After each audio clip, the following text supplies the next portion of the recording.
Dans cette vidéo, nous analyserons le remplacement d'aube directrice d'entrée dans un ventilateur à vitesse variable. Je vais me rendre dans l'écran Énergie. Je vais sélectionner Ventilateur dans la liste déroulante d'énergie. Il n'y a qu'un choix ici. Comme dans beaucoup de cas, je commence par définir le type de moteur. Pour commencer, nous utiliserons probablement un moteur de rendement standard et dans ce cas, nous indiquerons un moteur de 20 chevaux puissance pour le petit ventilateur de retour. RedScreen extrait de sa base de données l'efficacité du cas de référence à charge maximale et je dois indiquer le facteur de charge de ce moteur. À partir d'une mesure actuelle, j'ai déterminé la valeur de 75%. J'indique les aspects du ventilateur. Je dois indiquer le type de ventilateur dont je dispose et je peux le déterminer en examinant le ventilateur ou en consultant les dessins d'atelier. Nous sélectionnons un ventilateur à pales incliné vers l'avant et une efficacité d'environ 65%. Maintenant, dans cette situation, il n'y a pas de débit constant dans notre cas de référence.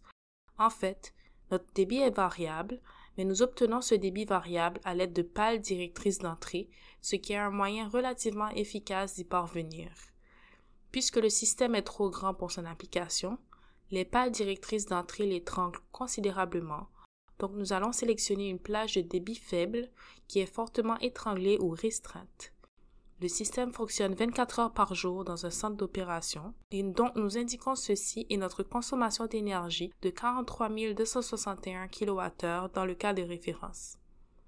Nous sommes maintenant prêts à analyser le cas proposé, donc je vais d'abord utiliser la fonction copier référence dans Proposer.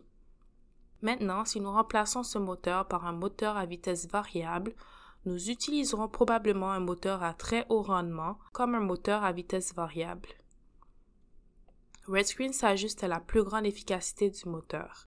Nous pouvons accepter le fait qu'il s'agit d'un ventilateur à pales incliné vers l'avant et nous ne modifierons pas le ventilateur. Nous utiliserons le même rendement que dans le cas de référence parce que nous n'avons aucune information nous suggérant d'utiliser un autre rendement. Nous avons un débit variable. Notre débit est dans une plage de débit faible, ce qui signifie qu'il y a un étranglement important dans ce ventilateur, mais dans ce cas, nous n'appliquons pas de restriction, nous contrôlons la vitesse. Donc, nous allons sélectionner la vitesse variable comme type de contrôle de débit et les calculs de notre cas proposé sont terminés. Nous avons une réduction de 28% et un coût de 6 000 $ pour effectuer ces modifications. Nous passons à l'écran pour inclure la mesure et nous voyons que ce projet a une période de récupération simple de 5 ans.